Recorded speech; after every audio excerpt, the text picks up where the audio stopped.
Professor Khalidi, it is my pleasure to give you the floor, sir. Control of Jerusalem has been a source of conflict between the West and Islam ever since 638 AD, when Muslim Arabs captured Jerusalem from Byzantine Christianity.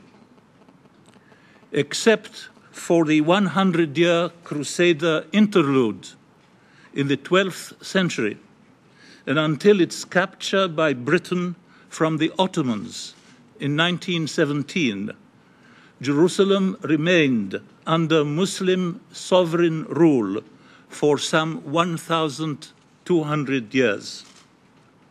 This is longer than Britain has been Norman, and more than twice the length of time since Columbus discovered America. It is longer than Jerusalem was under Jewish sovereign rule in biblical times. Historically, there never was a conflict between Islam and Judaism over Jerusalem. On the contrary, under the protection of Islam, Jews returned to Jerusalem after having been expelled from it, first by the Byzantine Christians and later by the Latin Crusaders.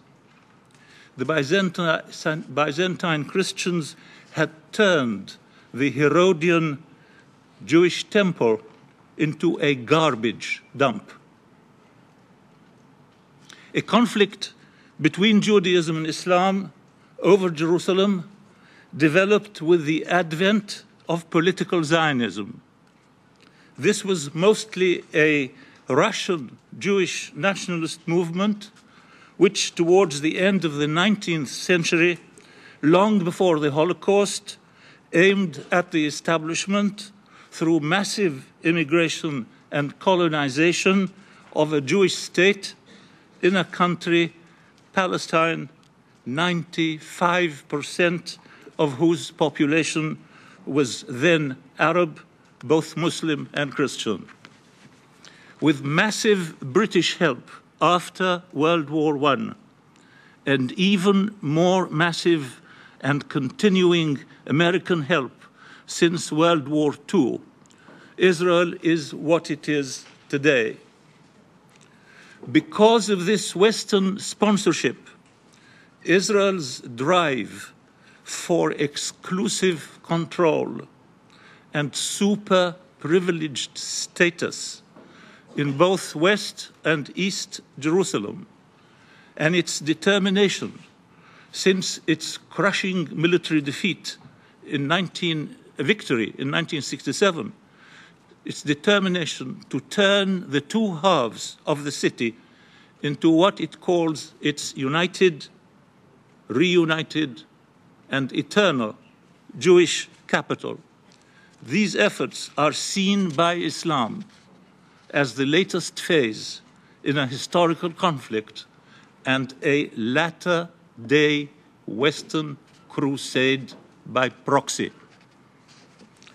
Such perceptions were exacerbated by the resurgence of irredentist religious passions among Jews and evangelical Christians, triggered by the Israeli conquest in 1967 of the Muslim holy places in East Jerusalem. For the first time since the Roman Emperor Hadrian destroyed the Herodian temple in 137 AD, Israeli soldiers swaggered on what they believed to be the Temple Mount.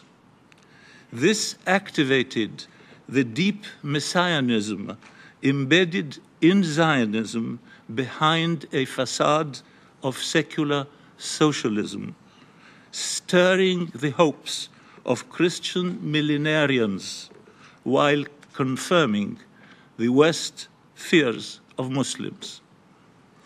It is approaching midnight in Jerusalem.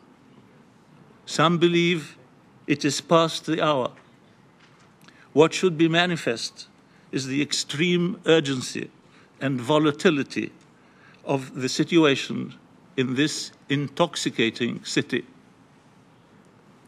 A prevailing Western notion, the crux of the clash of civilizations theory, is that Islam lies outside the Judeo-Christian tradition.